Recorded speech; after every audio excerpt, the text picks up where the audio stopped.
Pinoy Big Brother Celebrity Collab Edition. Si Michelle, kinilala ang housemates. Hello po, I'm Michelle Naliligo. It's Asmir Ronaldo po. Hi, I'm Christy. Gusto mo? I love your hair. Ay, kuya! Pati ba naman ikaw nalilito, kuya? Clarice Guzman po.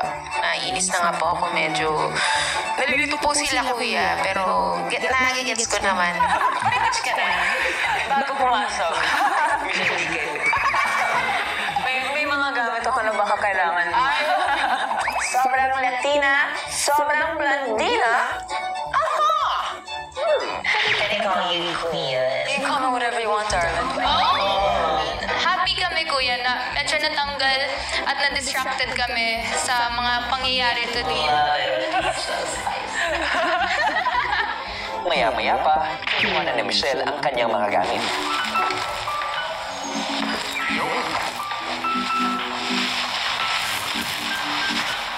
Akala niyo may sinda lang ako, ah. Guys, kaya ko naman.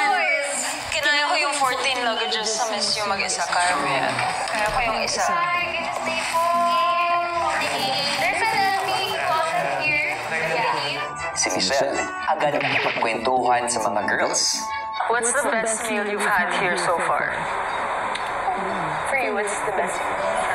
Atik lang sa Head chef. Abusive chef. small things. I love cooking. Oh, yes! What do you usually cook at home? My best is steak. Like, I love Kambing steak. Kuya, pwede po patas kay Miss Michelle po ng steak. Thank you, kuya. Steak a la Queen Michelle D. Yum! Hanggang sa natulog na ang housemates.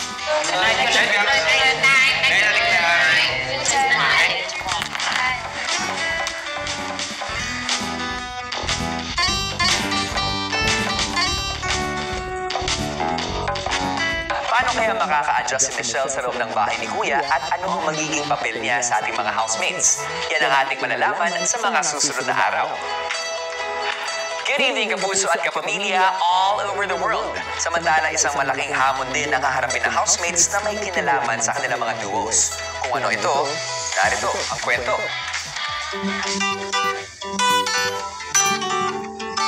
Sa panibagong araw ni Michelle sa loob ng bahay, Are you allowed to just go outside?